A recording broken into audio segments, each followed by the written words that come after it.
anything. They didn't give him gas. They didn't give him fuel. It was only Al Jazeera covering what's happening. And yet people thought the Qatari government is with him. And also, I really wanted my government to do more than that, more than what Al Jazeera did. But this is what happened. It's really, we are enslaved to media. We listen to what media says. Yeah, we have, I think we need to at least stop and rethink and just activate our mind and think slowly about what's happening regardless of what media says. Anyway, people say that the Qatari government is supporting Muslim Brotherhood. I've been asking many people, I said, just give me an evidence. Just tell me. Although I think if people elect a government of Muslim Brotherhood, Qatar should treat it as a government of that country. Now they are part of the government in Morocco. For instance, the Prime Minister is from Muslim Brotherhood in Morocco. Oh, I didn't realize. Okay. Yeah. And nobody says anything about him. In Jordan, they are part of the government. They are in the parliament. In Kuwait, they are part of the parliament. So they are not ISIS. They are part of the homogeneous society. So they are not either enemy to the government or enemy to. They should be accepted. You will have Muslims. You will have Muslim Brotherhood. You will have communists. You will have whatever. You know, a good government should accept all these people. Yes. You cannot have just one ideology and, like you have in Saudi Arabia, for instance, or any other country. If you are not with us, you are against us. It doesn't work in a country like that. No, that's a very interesting answer, and especially in a region as diverse as the Levant and the Middle East. Well, I wonder, just going off one of your comments, what do you think was Saudi Arabia's attitude towards Qatar recognizing Morsi as the legitimate government? And also, what do you think, I suppose a second question, what do you think was Saudi Arabia's opinion of Qatar mediating in Yemen, where Qatar was promising reconstruction funds in Sada province, and this is, what do you think Saudi Arabia was thinking of these two things that Qatar was doing? Look, Saudi Arabia recognized Morsi as a president.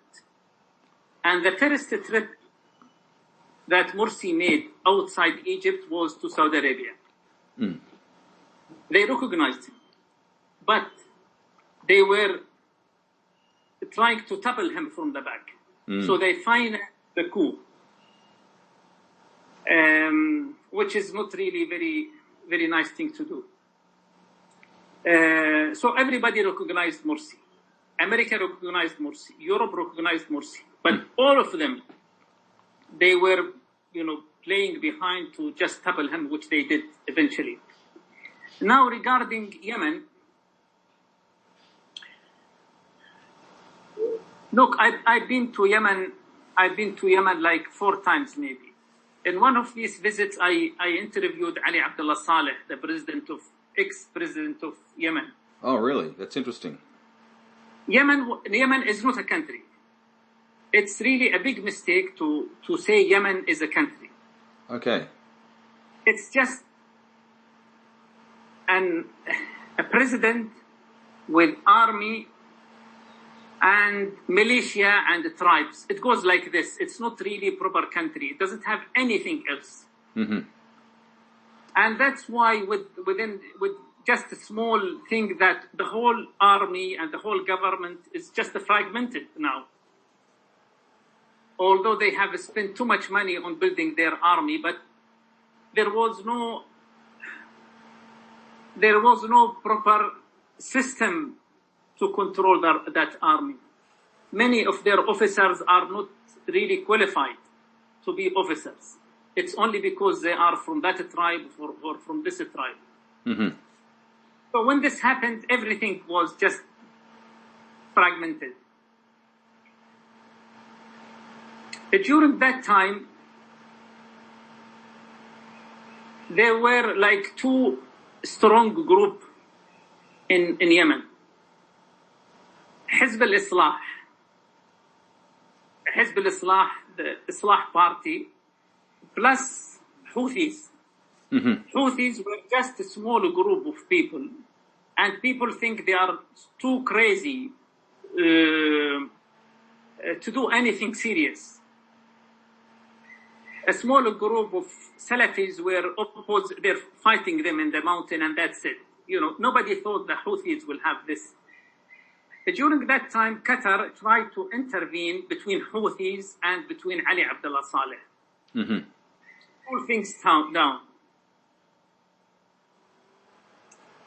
And I think Qatar managed to cool things down at that time. But the Saudis at that time were financing Houthis with armament, with money. The Houthis? The Houthis. It's not my word. It is the word of the general, one of the Saudi generals who was interviewed in the media, and he said, I will send you that link if you like. Wow. And he said, yes, we have supported Houthis with money, with armament, but they deceived us. Why did they do that? They supported them to oppose Al-Islah party. Oh, okay. But this is not Saleh's party though, no? It's not Saleh party. Saleh was playing that game. Ah, that's interesting. So what he does, Saleh, he enjoys having that fight between Salafis and between Houthis. He doesn't want the country to be stable. He enjoys the fighting and the differences between faction of the. That's why I'm saying it's not really a country. You can never feel a country. And anyway, the Saudis were financing Houthis at that time, but the Houthis were overwhelmed with armament.